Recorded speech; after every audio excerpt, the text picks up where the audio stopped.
3 mois seulement et Manet change de trajectoire sous nos yeux, à une vitesse que peu d'analystes anticipaient. Hier encore marquée par la pauvreté, la perte de cheptel et l'absence d'actifs productifs, la région affiche désormais des effets rapides, mesurables, issus d'un investissement public dépassant 5 milliards de francs CFA. Pourquoi ce basculement vous concerne-t-il directement quand environ 83 000 personnes voient leur situation économique se retourner, alors qu'Ibrahim Traoré impulse la dynamique et emporte l'ambition à l'échelle nationale, bien au-delà d'un programme d'assistance classique? Ici, l'autonomie économique devient concrète. Ce récit ne se contente pas de décrire une amélioration locale. Il propose de comprendre ce qui se joue réellement à Mané et pourquoi cette expérience dépasse largement le cadre d'un programme agricole ponctuel. L'intérêt pour le lecteur restait précis. Identifier un modèle concret capable de stabiliser durablement les revenus familiaux dans des zones rurales fragilisées, sans dépendance prolongée à l'aide extérieure. Mais l'enjeu va plus loin. Si la dynamique observée tient dans le temps, elle remet en cause des décennies de politique fondées sur des interventions fragmentées, souvent incapables de recréer des capacités productives locales. À Mané, il ne s'agit ni de distribution symbolique ni d'assistance différée, mais de la restauration immédiate d'actifs reproductifs combinée à un accompagnement technique pensé pour enclencher un cycle autonome. Sous l'impulsion d'Ibrahim Traoré, cette approche pose une question stratégique. Un territoire marginalisé peut-il retrouver une trajectoire ascendante rapide lorsque l'on reconstruit d'abord les leviers économiques des ménages plutôt que de compenser leur manque à court terme? En moins de 3 mois, environ 83 000 personnes dans la région de Mané ont vu leur situation économique basculer grâce à un levier unique, la restauration rapide d'actifs productifs. Soutenue par un investissement public de plus de 5 milliards de francs CFA, cette dynamique crée un écart net entre l'état initial du territoire et la trajectoire observée après le lancement du programme. Pour mesurer la portée de ce chiffre, il faut revenir au point de départ. Avant l'intervention, Mané incarnait une fragilité structurelle classique des zones rurales du Burkina Faso. Les années d'instabilité avaient progressivement détruit les troupeaux, principal capital reproductif des ménages. Sans cheptel, il n'y avait ni sécurité alimentaire durable, ni capacité d'épargne, ni possibilité d'absorber le moindre choc. La pauvreté ne se résumait pas à un manque de revenus, elle signifiait l'absence totale de leviers économiques. C'est dans ce contexte qu'intervient la stratégie impulsée par Ibrahim Traoré. L'initiative ne relève ni d'un geste humanitaire isolé, ni d'une expérimentation improvisée.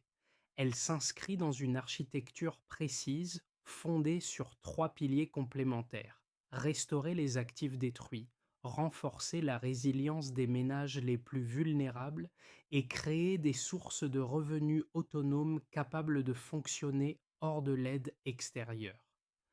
Manet n'a pas été choisi pour sa facilité, mais pour sa vulnérabilité extrême afin de tester la robustesse du modèle. Un élément distingue immédiatement cette approche: la vitesse. Plutôt que de reconstruire lentement, le programme mise sur une montée en charge immédiate. Les ménages reçoivent des kits d'élevage complets, associant animaux, aliments, équipements de base et accompagnement technique. Cette simultanéité court-circuite la phase d'attente qui fait échouer de nombreux projets agricoles. Les familles peuvent produire dès les premières semaines, enclenchant un cycle de reproduction accéléré. Ainsi, le cadre général devient lisible. La transformation observée à Mané n'est pas une anomalie locale, mais le résultat logique d'un dispositif pensé comme un levier structurel.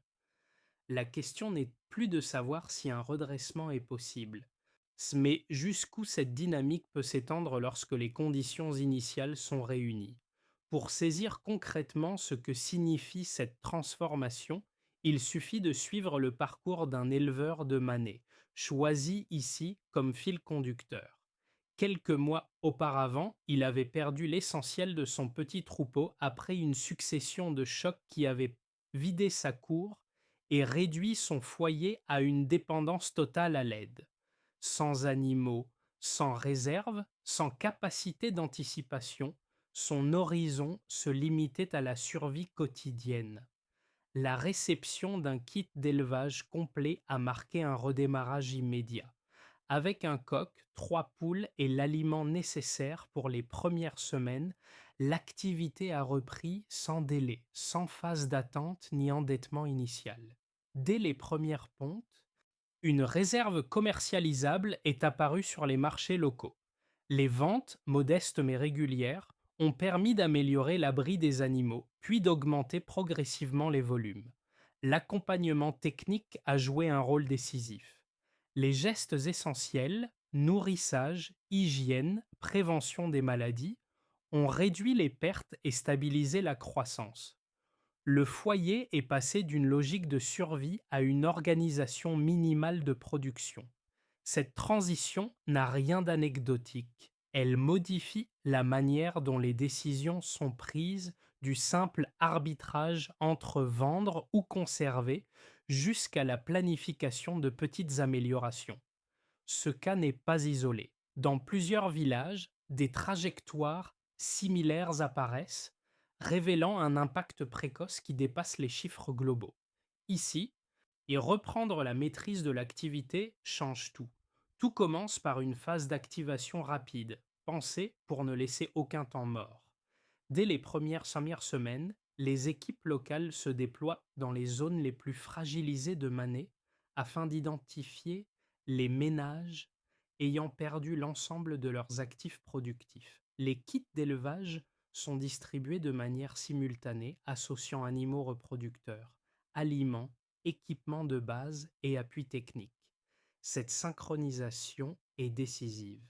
Elle permet à chaque foyer de produire immédiatement sans attendre une hypothétique deuxième vague de soutien. L'intervention s'installe d'emblée dans une logique d'action concrète et non d'assistance différée. Très vite, le mécanisme s'accélère. Les premières pontes apparaissent, les cheptels recommencent à exister là où ils avaient dû disparu, et les familles stabilisent leur consommation alimentaire. Les excédents, encore modestes, sont vendus sur les marchés locaux. Ces ventes génèrent des revenus réguliers qui sont réinvestis dans l'amélioration des abris, l'achat d'aliments complémentaires et l'augmentation progressive des volumes. L'activation individuelle devient collective. Les voisins observent, échangent des pratiques, reproduisent les gestes techniques appris. Les marchés hebdomadaires changent de physionomie avec une offre plus abondante et plus régulière. Le point culminant survient moins de 3 mois après le lancement. Les indicateurs bondissent. Dans la majorité des ménages bénéficiaires, le nombre de volailles augmente plusieurs fois par rapport à la situation de départ. Les chèvres et les vaches laitières commencent à générer des revenus réguliers grâce aux ventes de lait. Les poules pondeuses deviennent, dans certains secteurs, un produit commercial à part entière. Les effets se matérialisent dans le quotidien: amélioration des logements, retour progressif des enfants à l'école, réduction nette de la dépendance à l'aide extérieure. Mané bascule dans une phase de récupération accélérée. À ce stade, la cohérence de la stratégie portée par Ibrahim Traoré apparaît clairement. L'objectif n'est pas seulement de relancer l'élevage, mais de créer un modèle où chaque foyer retrouve un pouvoir économique autonome. Les familles ne se contentent plus de survivre. Elles investissent, modernisent certaines pratiques et diversifient progressivement leurs points de vente. La production cesse d'être défensive. Elle devient offensive, orientée vers la croissance et la stabilisation des revenus. Puis s'installe la rémanence. Contrairement à de nombreux projets qui s'essoufflent après un pic initial, la dynamique ne retombe pas. Les kits distribués se transforment en micro-entreprises familiales. Les villages voisins adoptent la logique attirée par les résultats visibles. Des zones qui n'avaient jamais produit au-delà de leurs besoins de base disposent désormais d'un revenu continu. Les effets se combinent: meilleure nutrition, capacité d'épargne minimale, possibilité d'investir et retour progressif de la stabilité sociale. Cette rémanence engendre un phénomène plus large. La confiance circule. Les familles perçoivent que la pauvreté n'est pas une fatalité immuable. Longtemps considérée comme l'une des régions les plus vulnérables du Burkina Faso, Mané devient un symbole d'ascension rapide. La séquence est désormais lisible. Activation fulgurante, sommet transformateur, puis ancrage durable. Au cœur de cette trajectoire, un constat s'impose. Un dispositif simple, bien pensé et correctement déployé peut enclencher une reconstruction socio-économique profonde. Avant le lancement du programme, la situation de Mané se résumait à un point zéro économique: des ménages sans cheptel reproductif viable, des revenus irréguliers et une dépendance quasi totale à l'aide extérieure.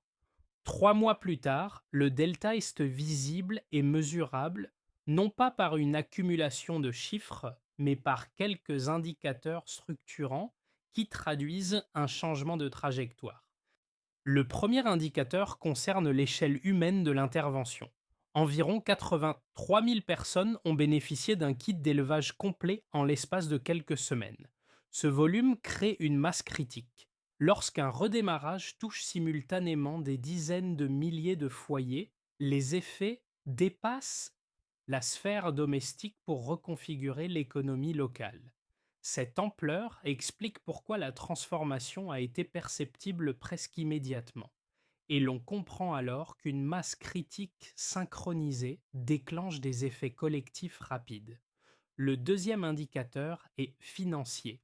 Plus de 5 milliards de francs CFA ont été mobilisés pour financer les animaux, l'aliment, les équipements et l'assistance technique. Cet investissement public n'est pas dispersé, il est concentré sur la création d'actifs reproductifs. Il réduit les ruptures logistiques qui fragilisent souvent les programmes agricoles et garantit la cohérence du dispositif sur l'ensemble du territoire ciblé. En d'autres termes, un investissement concentré sécurise la continuité productive initiale. Le troisième indicateur concerne la dynamique de reproduction. En moins de 3 mois, les ménages bénéficiaires ont vu leurs effectifs de volailles et d'animaux reproducteurs augmenter plusieurs fois par rapport à la situation de départ. Cette accélération n'est pas fortuite, elle résulte de la combinaison entre races adaptées, apport alimentaire suffisant et encadrement technique continu. La reproduction devient prévisible, ce qui permet d'anticiper les ventes, de planifier les réinvestissements et de stabiliser la consommation. Et c'est précisément cette reproduction prévisible qui transforme la survie en production. Ces 3 mesures dessinent une trajectoire claire. Contrairement aux aides directes, le programme ne se contente pas d'injecter des ressources ponctuelles. Il installe des mécanismes auto-entretenus. Chaque cycle de reproduction renforce le suivant. Chaque vente finance une amélioration supplémentaire. La dynamique devient cumulative et non linéaire. Le delta ne se limite pas au matériel. Il s'observe aussi dans les pratiques. Les ménages acquièrent des compétences techniques essentielles, adoptent des routines de gestion et réduisent les pertes. Cette montée en compétences diffuse un sentiment d'autonomie, indicateur invisible mais déterminant pour la durabilité. Lorsque les familles savent gérer, anticiper et corriger, la dépendance recule mécaniquement. L'approche portée sous l'impulsion d'Ibrahim Traoré s'inscrit précisément dans cette logique. En restaurant d'abord l'actif productif, puis en sécurisant sa reproduction, le programme crée les conditions d'un développement endogène. Les chiffres ne racontent pas seulement une amélioration ponctuelle, ils révèlent l'installation d'un nouveau cycle économique fondé sur la capacité des ménages à générer eux-mêmes leur progression. Une première objection revient régulièrement chez les observateurs prudents. Selon cette lecture, la dynamique constatée à Mané pourrait n'être qu'un effet de démarrage. De nombreux programmes agricoles ont déjà montré des résultats spectaculaires au début, avant de s'essouffler une fois les intrants initiaux consommés.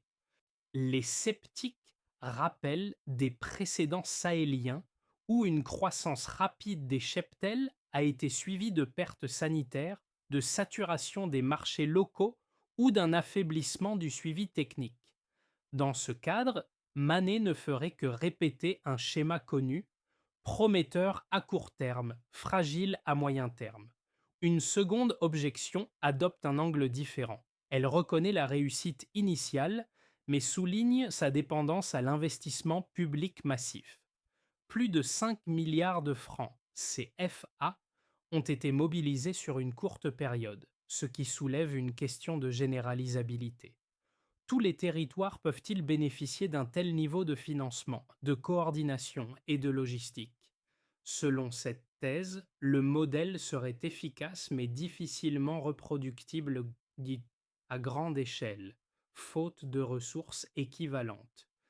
Ces critiques méritent d'être prises au sérieux. Elles obligent à examiner non pas seulement les résultats, mais les mécanismes à l'œuvre. Or, l'analyse fine montre que la croissance observée ne repose pas sur une consommation rapide des ressources initiales. Elle s'appuie sur des cycles reproductifs déjà enclenchés, où les revenus issus des ventes servent prioritairement à réinvestir dans le capital productif. Le cheptel n'est pas épuisé, il est renforcé. Par ailleurs, l'échelle atteinte joue un rôle stabilisateur. Le redémarrage simultané de dizaines de milliers de foyers réduit le risque d'isolement économique. Les marchés locaux évoluent en même temps que la production, ce qui limite les goulets d'étranglement observés dans des projets plus dispersés. Enfin, l'investissement public agit ici comme un déclencheur, non comme une perfusion permanente. Une fois les actifs et les compétences installés, la dynamique dépend davantage des pratiques locales que des flux budgétaires continus. Ainsi, si la prudence reste légitime, les données disponibles indiquent que la trajectoire de Manet repose sur des fondations plus solides qu'un simple effet d'annonce. Le débat se déplace alors vers une autre question. Comment consolider et accompagner cette dynamique pour qu'elle absorbe ses propres tensions dans la durée? À ce stade du programme, un basculement plus profond que la seule croissance du cheptel devient visible à Manet. Les familles ne se perçoivent plus comme des bénéficiaires temporaires d'un dispositif extérieur, mais comme des acteurs centraux de leur propre économie. Dans plusieurs villages, les ménages organisent désormais eux-mêmes la répartition des tâches, la gestion des ventes et la planification des cycles de reproduction, sans attendre d'instructions ou de soutien additionnel. Ce déplacement de rôle transforme chaque kit d'élevage en micro-entreprise familiale. La production n'est plus subie, elle est pilotée. Les décisions quotidiennes, vendre immédiatement ou attendre, réinvestir ou consolider, deviennent relevant des arbitrages économiques assumés. Cette capacité à choisir modifie la nature même de l'intervention. Le programme cesse d'être une initiative administrative descendante pour devenir une dynamique communautaire ascendante, portée par les pratiques locales. C'est ici que la stratégie impulsée par Ibrahim Traoré révèle sa portée la plus durable. En réintroduisant la maîtrise locale des actifs productifs, l'intervention rompt avec des années de dépendance à l'aide extérieure. L'effet dépasse l'individu. Les marchés se densifient, les échanges se structurent et des territoires jusque-là périphériques acquièrent un poids économique nouveau. La révélation centrale est claire. Lorsque le pouvoir d'agir revient aux ménages, la transformation cesse d'être fragile. Elle devient auto-entretenue, capable de se prolonger au-delà de l'impulsion initiale. Les effets du programme se manifestent d'abord au niveau des ménages. Pour de nombreuses familles de Manet, la disponibilité régulière d'œufs, de lait ou de petits animaux à vendre modifie l'équilibre quotidien. Les revenus générés, encore modestes mais stables, permettent de couvrir des dépenses auparavant impossibles à anticiper. Réparation d'habitations dégradées, achats scolaires, constitution de réserves alimentaires minimales. Cette stabilité relative transforme la manière dont les foyers arbitrent leurs priorités. L'incertitude permanente recule, remplacée par une capacité élémentaire de planification et de projection. À l'échelle de l'économie locale, la restauration de l'élevage agit comme un catalyseur. Les marchés hebdomadaires s'étoffent, alimentés par une offre plus régulière de volailles et de produits laitiers. Autour de cette production primaire, de nouvelles activités apparaissent. Fabrication d'abris, vente d'aliments pour animaux, transformation artisanale.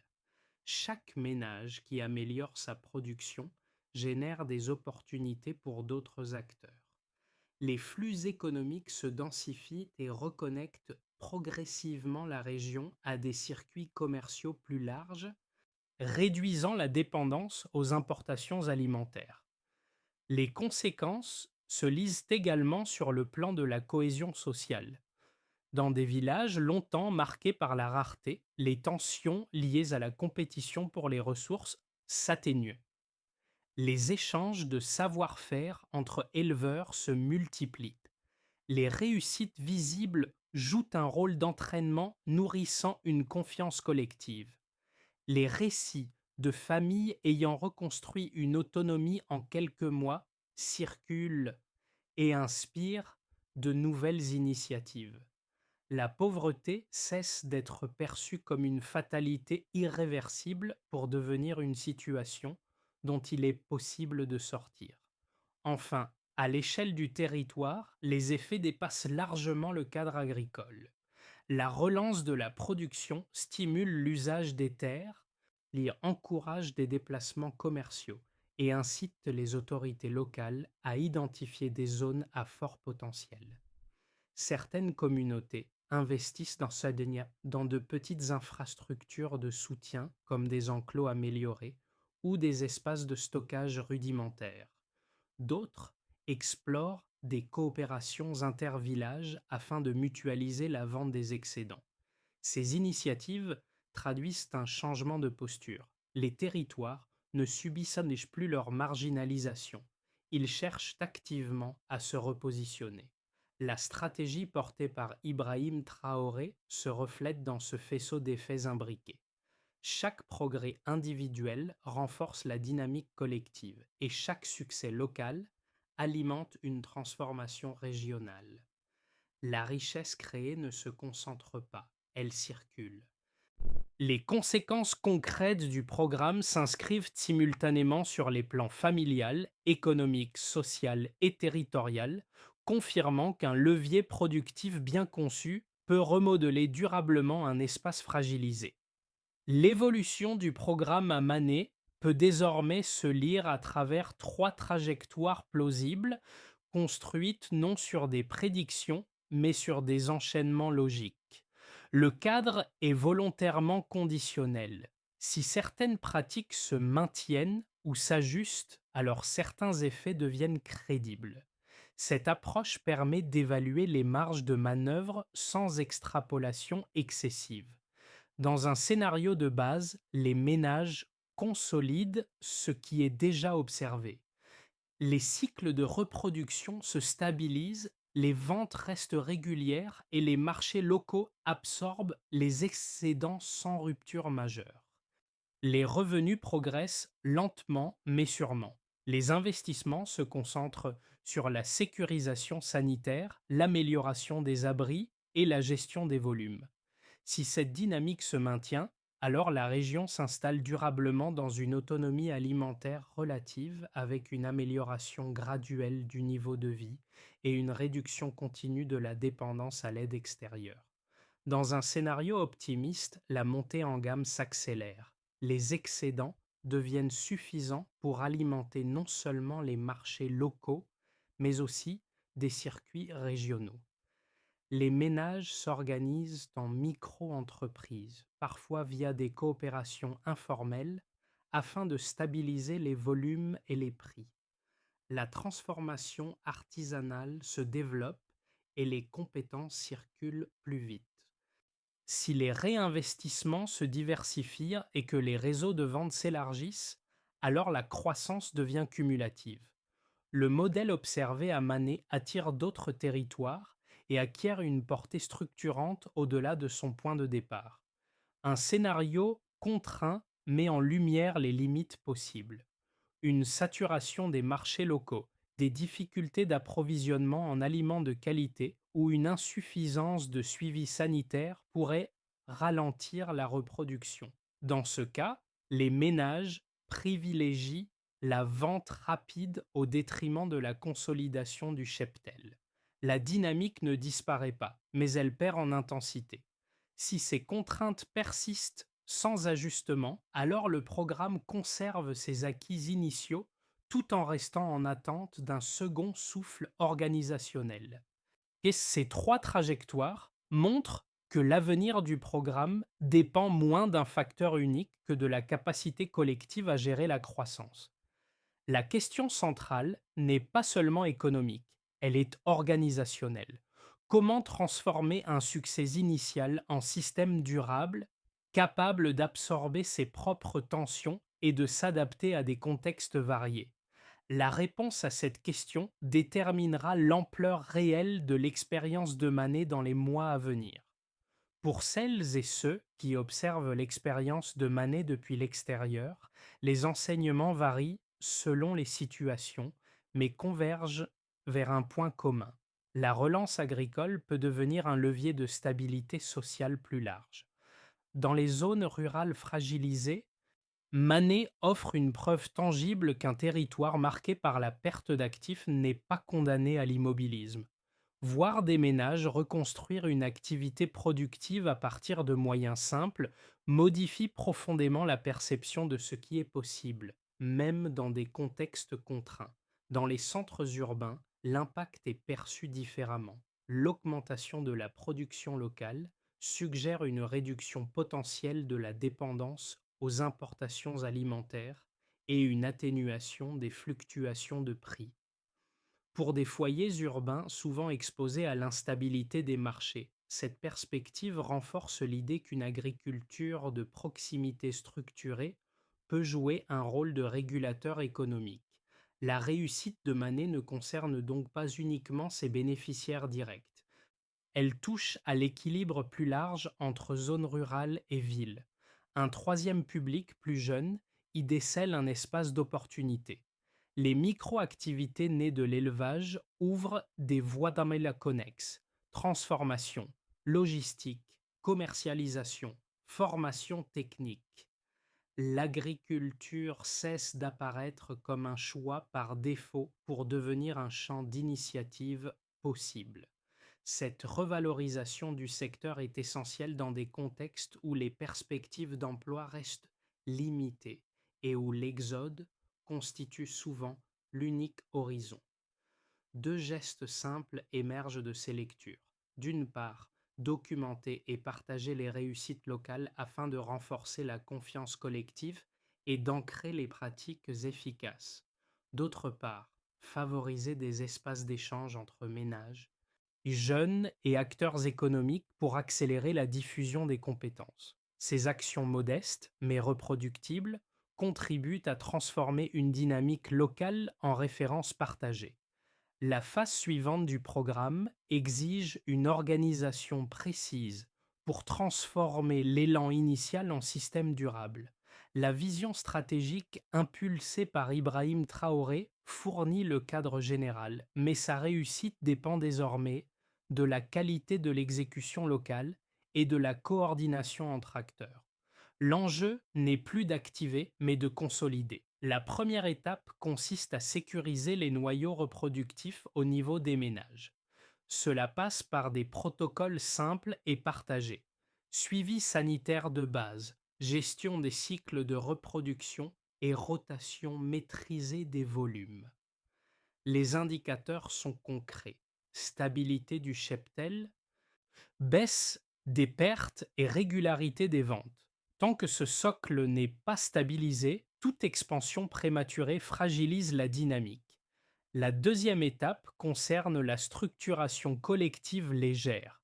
Dans plusieurs villages, des formes de mutualisation peuvent émerger autour de l'achat d'aliments, de l'abattage artisanal ou de la distribution locale.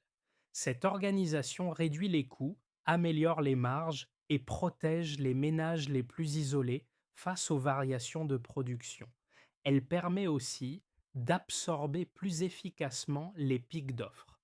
Vient ensuite l'investissement ciblé dans des infrastructures de soutien, des abris améliorés, des espaces de stockage rudimentaires ou des points de transformation simples suffisent souvent à augmenter les volumes sans dégrader la qualité.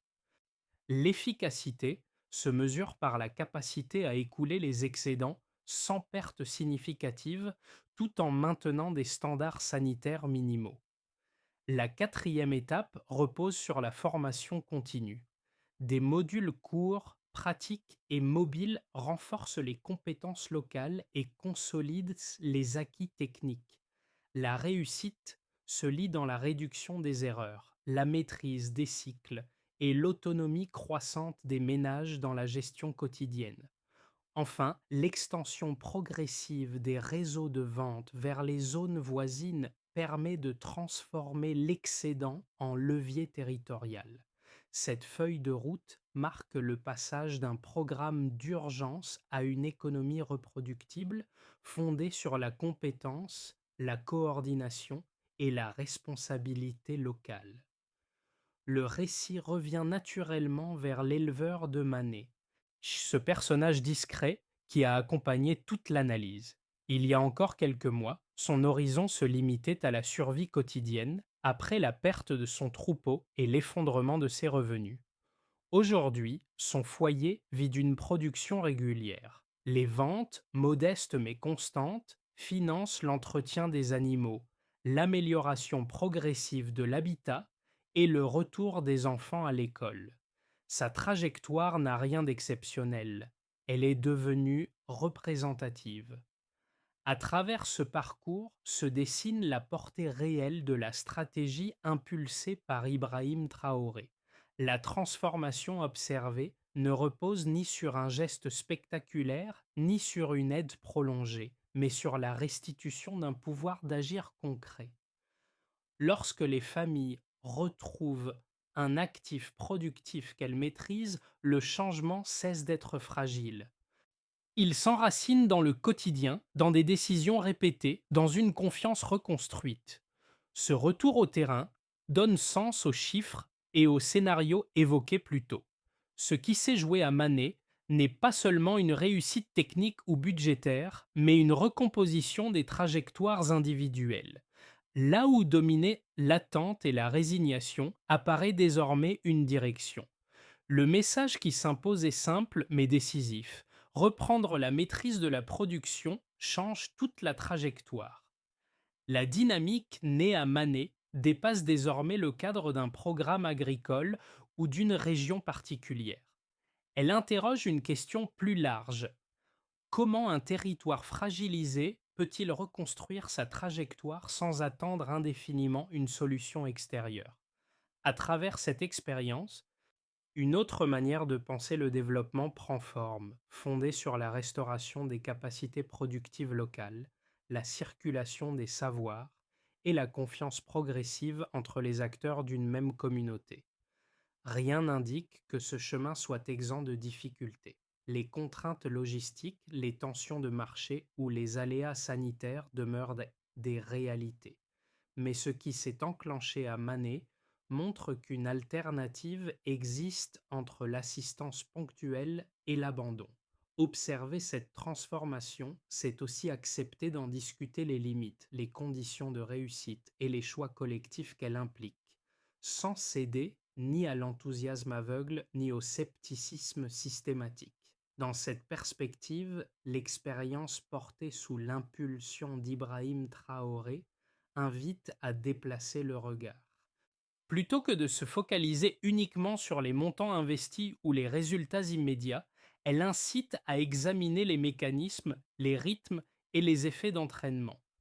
Comparer les trajectoires, questionner les pratiques et identifier ce qui est réellement transférable devient alors un exercice collectif.